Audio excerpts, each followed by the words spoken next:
আসসালামু আলাইকুম এভরিওয়ান, সবাই কেমন আছেন? আজকে ২ টা রেসিপি নিয়ে আসলাম। একটা হচ্ছে কচু দিয়ে মুরগির মাংস, আরেকটা হচ্ছে তেলাপিয়া মাছের ঘাটা। তো ১ম এই কচু দিয়ে মুরগির মাংস রান্নাটা দেখাচ্ছি।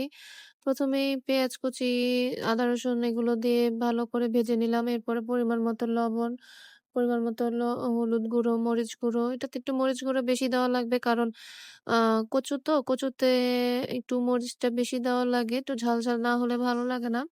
তো এই তো কচু আর মুরগির মাংস রেখে দেওয়া হইছে পাশে। তো এটা মসলাটা কষানো হয়ে গেলে আমরা এটাকে দিয়ে দেব। এটাতে আবার একটু জিরা গুঁড়ো দেওয়া হইছে। তো এরপর আ উপকরণগুলো দিয়ে দেওয়া হবে। ১ম এ মুরগির মাংস দিয়ে দেওয়া হলো। এটার সাথে, সাথে কচুটাও দিয়ে দেওয়া হবে। কারণ কচুটা সিদ্ধ হতে একটু সময়টা বেশি লাগবে। যার জন্য একসাথেই ২ টা দিয়ে দিবে যেন তাড়াতাড়ি কচুটা সিদ্ধ হয়ে যায় পানিতে। তো ভালো করে এটাকে কষানো হবে।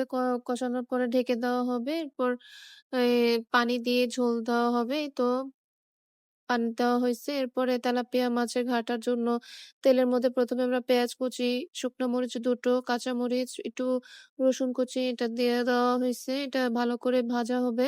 এরপরে আস্ত রসুনের কোয়া, সাথে একটু আ রসুন বাটা, পরিমাণ মতো হলুদ গুঁড়ো, পরিমাণ মতো মরিচ গুঁড়ো, স্বাদ মতো লবণ এগুলো দিয়ে ভালো করে কষাতে হবে। সাথে একটু টমেটোও দেওয়া হইছে। টমেটোটা দেওয়াতে কালারটা একটু সুন্দর আসে। এরপরে মসলা কষানোর পরে তেলাপিয়া মাছ যে সিদ্ধ করে কাটা ছাড়িয়ে রাখা হয়েছিল ওগুলা দিয়ে দেওয়া হইছে। তো এটার সাথে লেবু পাতা দেওয়া হবে। লেবু পাতাটাই মূল ক্যারেক্টার আমাদের এটাতে। এরপরে একটু ভাজা গোলমরিচের গুঁড়ো দেওয়া হইলো। এরপরে তো দেখতে পাচ্ছেন কালারটা কত সুন্দর আসছে। এটাকে ভাজা, ভাজা করা হবে। এখনো হয়নি রান্না পুরোটা। তারপরে লেবু পাতা দিয়ে দেওয়া হবে। এই তো কতগুলো লেবু পাতা দিয়ে দেওয়া হলো। তারপরে সাথে বোম্বাই মরিচও দেওয়া হবে। আমাদের দোনোটা রেসিপি রান্না হয়ে গেছে।